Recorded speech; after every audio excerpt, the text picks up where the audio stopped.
Енді түсірмеңізші. Мына Асқазанда проблема болатын болса, бұны ашқарыңыз ішеді. Язва, гастрит, білесіз ба, одан кейін андай жарасы болатын болса, бұны таңғы аштан жарты сағат алдын, тамақтың алдында ішесіз. 2 мезгіл, и жатарда, и андайда. А мынаны күндегі бір күнде 1 литрге демдейсіз да?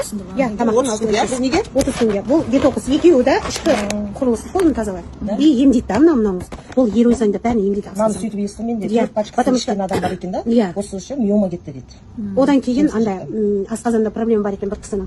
Сол келді мынаны көп алады да сол кісі. Неге осыны тек қана аласыз десем, мен язва, жара көп еді асқазанда. 8 ишектемде жара бар еді. Соны мынаны іштім 3 ай дейді. Аралықпай кісі бір жарамда қалған жоқ. Орны тұр қызады дейді.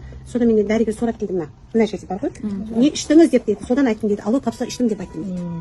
Содан бәріге язвасы барларға бәріге предлагать етемін. Ішіңіз мынаны. Ем болсын деп азанда ішіңіз деп айтамын. Иә, ашқарыңыз. Иә. Қараңыз, асқазанға бірінші 3 күн істейінші, чересчур іші өтіп баратса бір рет жетеді. Например,